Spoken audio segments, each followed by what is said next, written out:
but the 61-year-old will get to walk inside the ropes this week at Carnoustie alongside the world's top golfers after being chosen to represent the Professional Golfers Association as one of the event's army of match referees. Each golfing body gets 2 to 3 people to go and represent them in the PG and normally send their head of tournaments and the senior tournament director, who are based at the Belfry, said Rishworth. "I am one of the PGA's rules panel and I believe I am the first one for the panel to be given the opportunity to referee at the Open Championship, so obviously I am delighted and honored." He started his journey to the hallowed fairways of Carnoustie early in the new millennium.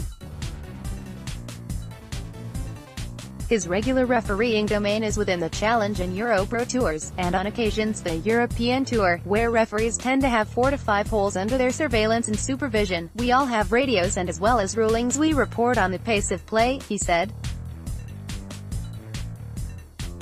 "We have timesheets for how long a group should complete a hole, and if they get a bit over the schedule we report to the next referee, who will have a word with the group and try and make sure they get back on schedule and in position." The Open is different. There are probably about 60 or 70 referees there and we all get given a game, so at Carnoustie we will walk round with the game, so we can be on call straight away if there is any need to officiate and give a ruling. Over the 4 days I should get 3 days of walking refereeing, although possibly not on the Saturday or Sunday, but if you are not refereeing, you will be an observer. You will go ahead of the players and report back to the referee and question if the ball is going to be in a situation where he may need to get his head round a ruling that might be needed. I'm not visualizing myself getting a top TV game. I will probably get a very early morning game or a very late game.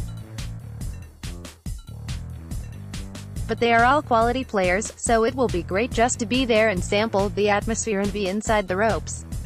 I don't think it really matters what game one gets. I will just be delighted to be there and I'm looking forward to the experience of it." Rishworth headed north to Angus yesterday and as well as a course walk with an official tomorrow, to go through certain scenarios. He and his fellow referees, who receive only reimbursement of expenses, will attend a rules briefing. "We will be well informed about everything, so there will be no stone unturned," he said.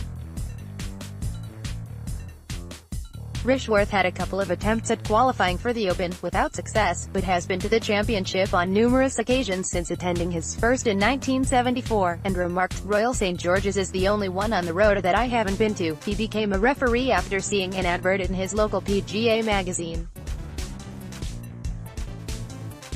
There was a referee's school on offer and they wanted delegates to go and try their hand, so I went to the induction meeting and got really inspired by it and it went from there, he said.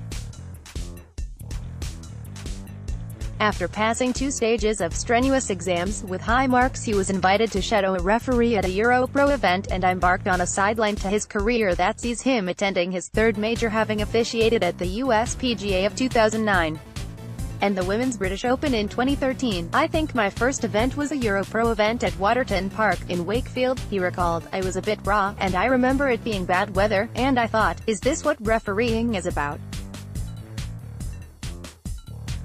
I managed to get through that one and got asked again and it sort of branched out from there. Each year I do about 8 or 9 events for the PGA of Europe, 1 or 2 European Tour events and 1 or 2 Challenge Tour events, which you get invited to go and do. That mixes it up a bit. The rules of golf are quite complex and evolving all the time. A whole raft of changes handed down by the R. We go through an exam down at the Belfry and have a sort of seminar. We have got one in November to discuss all the new rules, so that will be fun, something different. There are some big changes due to come in next year and hopefully it will inspire one or of the new generation to start to play the game by speeding up play. If we can get people playing ready golf, if you're ready to play, play and don't stand around waiting for your playing partners. I think it will help make the game even more attractive."